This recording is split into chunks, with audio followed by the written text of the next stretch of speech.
अध्यात्म विज्ञान कोई धर्म या संप्रदाय नहीं है, ये स्पिरिचुअल साइंस है जो कुदरत के कानून पर आधारित है। ये विज्ञान पूरे ब्रह्मांड के सभी रहस्यों को उजागर करता है और जीवन के सभी पहलुओं को समझने के लिए एक नई दृष्टि देता है। इसी को आर्ट ऑफ विजन कहते हैं, दुनिया को देखने की एक नई दृष्टि, जो अध्यात्म विज्ञानी परम पूज्य स्वामी श्री कमलेशानंद जी के निर्देशन में सनातन सत्य का अनुसंधान कर हमारे जीवन को प्रकाशित करे। जय सच्चिदानंद।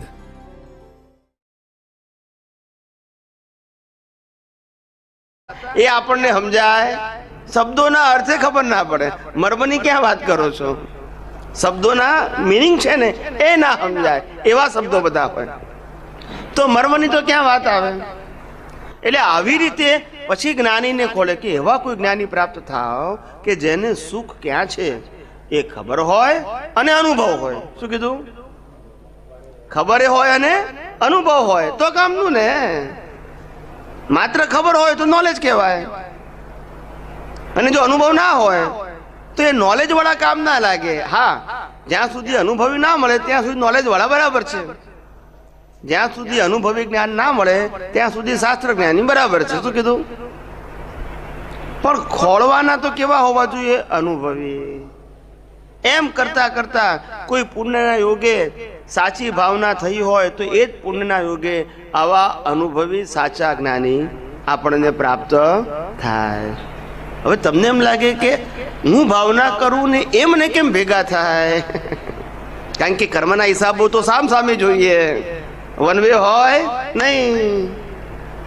તો કે જ્ઞાનીની એક જ ભાવના હોય, હું જે અનુભવ કરી રહ્યો છું સાચું જ્ઞાન, સાચું સુખ, એ જગતના જિજ્ઞાસુ લોકો પામે. નામ નહીં, જે જિજ્ઞાસુ હોય, જે ખોળતો હોય, જે સિન્સિયર હોય એને પ્રાપ્ત થાવો, અને એમાં હું નિમિત્ત બનું. શું બનું? આ એમની ભાવના અને પેલી વ્યક્તિની પ્રાપ્ત કરવાની ભાવના, આ નિમિત્ત ને પેલું ઉપાદાન, આ બે ભેગું થાય ત્યારે જ્ઞાની ભેગા થાય, જ્ઞાન ભેગું થાય અને દ્રષ્ટિ ભેગી થાય. પછી પોતાનો પુરુષાર્થ શરૂ થાય અને પુરુષાર્થનો એન્ડ મોક્ષ છે. આવી આખી સાયકલ છે સાહેબ. શું કીધું? જ્ઞાની ભેગા થવા માટે આ બ્રહ્માંડનું ઉત્કૃષ્ટમાં ઉત્કૃષ્ટ પુણ્ય જોઈએ. કેવું જોઈએ? ઉત્કૃષ્ટ પુણ્ય જોઈએ. હા, એક ભાઈએ કીધું કે સાહેબ તીર્થંકર માટે વધારે પુણ્ય જોઈએ કે જ્ઞાની માટે? મેં કીધું જ્ઞાની માટે. શું કીધું? જ્ઞાની માટે. તો કે તીર્થંકર માટે ભારે પુણ્ય જ મૂકવું ના. જ્ઞાની જ ખટપટિયા હોય, તીર્થંકર ના હોય. એની વાઈફને ના લઈ જાય એટલે એ ખટપટ ના કરે, તો પછી આપણે તો ક્યાંથી કરે? ના સમજાયું? ના સમજાયું ને? જ્ઞાની ખટપટ કરે. જ્ઞાની ખટપટ એને જ્ઞાનીમાં કલ્યાણની ભાવના જીવતી છે, તીર્થંકરમાં પરિણામ સ્વરૂપે છે. હવે એમને ક્યાં જવાનું છે? મોક્ષે જવાનું. એટલે હવે કરવું છે એવું ના હોય, ઉદય કર્મને આધીન. માણસ આવે તોય ઠીક, ના આવે તોય ઠીક, સમજે તોય ઠીક, ના સમજે તો ઠીક. પ્રશ્ન પૂછે ને જવાબ આપે. શું કરે? પ્રશ્ન પૂછે ને જવાબ. ખટપટ કરે. જ્ઞાની તો કે ભાઈ તું આવતો રહેજે, બેસજે, સમજવા પ્રયત્ન કરજે. તીર્થંકર આવું તેવું કરે કે તમે આવો કે ના આવે એને કોઈ લેવા દેવા ના હોય. તો આપ કહો છો ને સાહેબ કે ઉત્કૃષ્ટ પુણ્ય જોઈએ, તો પુણ્ય બંધાય કઈ રીતે? હા, પુણ્ય તમારા આશયથી બંધાય છે. આશયથી? તમને એમ લાગુ છું કે આ જગતમાં હું હવે આટલા બધા માનેલા સુખો મળવા છતાં પણ ઉપાધિ તો પાર વગરની છે.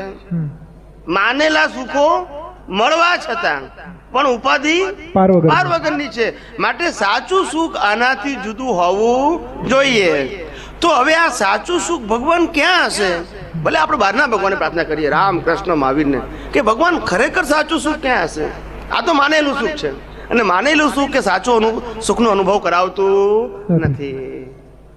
તો ભગવાન સાચું સુખ મને પ્રાપ્ત થાય એવી હું હૃદયથી પ્રાર્થના કરું છું. બીજી ભૌતિક વસ્તુઓ મને મળે કે ના મળે, પણ સાચું સુખ પ્રાપ્ત થાય એવા સંજોગો મને પ્રાપ્ત થાઓ. આવું બીજ હાર્ટીલી પડે, ખ્યાલ આવ્યો? ઇન્ટેન્શન સાથે, ચોખ્ખી દાનત સાથે, એ વખતે જે પુણ્યની ક્વોલિટી હાઈ લેવલની થઈ જાય. કારણ કે તમારો ભૌતિક વસ્તુ પ્રાપ્ત કરવાની ઈચ્છા નથી. આપણે જ્યારે પરમાત્માની પૂજા કરીએ ત્યારે આપણે ભાવ કરીએ કે ભગવાન આ તારી પૂજાનું પરિણામ મોક્ષ માર્ગને લાયક અને સહાયક સંયોગો જોઈએ છે, તો એ આશય થયો ને? હા, એ આશય ખરો, પણ આશયમાં શું છે? સબ્જેક્ટ ટુ મોક્ષ છે ને, સબ્જેક્ટ ટુ સંસાર નથી. મોક્ષ માર્ગને લાયક અને સહાયક સંજોગોની પ્રાપ્તિ એ આશયની અંદર સંસાર છે કોઈ જગ્યાએ? પછી ક્યાં વાંધો છે? અસ્પષ્ટ વેદન હોઈ શકે, એના લેવલ છે બધા. અસ્પષ્ટ વેદન નું ટોપ લેવલ, અસ્પષ્ટ વેદન નું ટોપ લેવલ એટલે કેવળ દર્શન. અને એ કેવળ દર્શનમાં કેવળ જ્ઞાન ના બીજ પડે. એટલે લાખ વર્ષમાં બધું રેડીમેડ હોય, પછી પ્રતિષ્ઠિત આત્મા જ ના હોય. વચ્ચેની જે સ્થિતિ એ જ્ઞાની દશા, એ જ્ઞાની દશા. બરાબર. પોતાને હું કોણ છું એ ભાન થયું, અને આ મન વચન કાયા સહિત આ જગત છે સંબંધો વાળું, અથવા 5 ઇન્દ્રિયો છે અનુભવાય છે, એ જગત કોણ ચલાવે છે અને હું કોણ છું, આ જે સમજાઈ ગયું એટલે જ્ઞાની થવાની શરૂઆત થઈ. અનુભવી જ્ઞાની શરૂઆત. પછી એની શ્રેણી ચડતો જાય, જેટલો ઉપયોગ કરે એટલો. પછી એમાંથી જેટલો કાચો પડે એટલો પાછો અહીંયા ફરે. જ્ઞાની નો મતલબ જ્ઞાનની સ્પષ્ટતા થઈ જવી.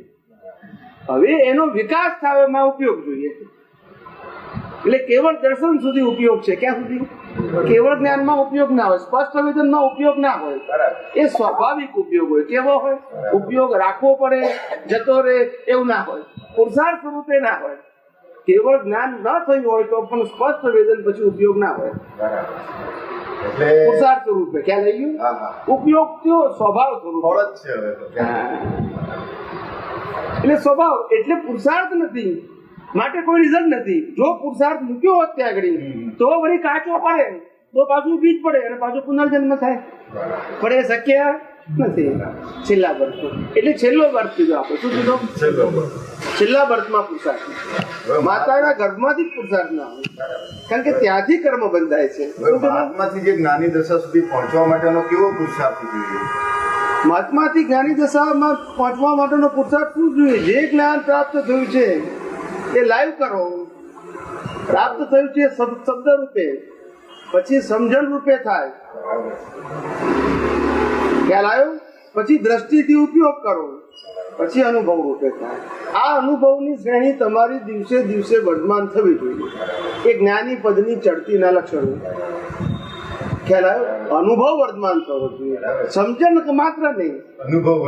અનુભવનો મતલબ એ જ્ઞાનથી જગતને જોવાની તમારી જે દ્રષ્ટિ છે. પહેલું જગત એટલે આ મન વચન કાયા, અને બીજું જગત એટલે આ મન વચન કાયા સથી જે અનુભવાય છે તે જગત. એ બે જગતને જ્ઞાનથી જોવાની ક્ષમતા જીવની જેટલી વિકાસ પામે જ્ઞાનથી, એટલું એ જ્ઞાની પદ પાકું કરે. અને જ્ઞાનથી જોવું એ છૂટાપણું. શું થયું? જ્ઞાનથી જોવું એટલે છૂટાપણું. જ્ઞાનથી જોવું એટલે જેમ છે તેમ જોવું. જ્ઞાનથી જોવું એટલે સૈદ્ધાંતિક જોવું, શ્રદ્ધાથી નહીં. શ્રદ્ધાથી નહીં, સિદ્ધાંત એટલે જેમ છે તેમ. જ્યાં દેહ છે ત્યાં આત્મા નથી, જ્યાં આત્મા છે ત્યાં દેહ નથી. શું કીધું? જ્યાં દેહ છે ત્યાં આત્મા નથી, આત્મા છે ત્યાં દેહ નથી. શરીર છે એ પરતંત્ર છે, અને પરતંત્ર માં કોઈ પણ પ્રકારની સ્વતંત્રતા હોઈ શકે નહીં. શું કીધું? અને પરતંત્રમાં સ્વતંત્રતા ન હોવાથી પુરુષાર્થ ના હોય. આમ ક્લિયર હોવું જોઈએ, ગોળ ગોળ નહીં. પછી એક બાજુ એમ કે પરને પરાધીને છે, પછી કે અમે આરતી કરીએ પુરુષાર્થ, તો બે વસ્તુ ના હોવી જોઈએ. પછી તારો ભાવ એ પુરુષાર્થ જરૂર છે, ક્રિયા પુરુષાર્થ ના હોય. એક વસ્તુ તમે માળખા મૂકી દીધી કે મન વચન કાયા નું આખું પેકેજ એ પર ને પરાધીન છે. પછી મન વચન કાયાથી થતી કોઈ પણ ક્રિયા એને પુરુષાર્થમાં ના મુકાય. બે વસ્તુ ના હોય. એક વસ્તુના બે ભાગ ના થાય. બધી પરિણામમાં મૂકીએ, પુરુષાર્થમાં મૂકીએ, એવું ના હોય. સમજ્યા છે મારી વાત?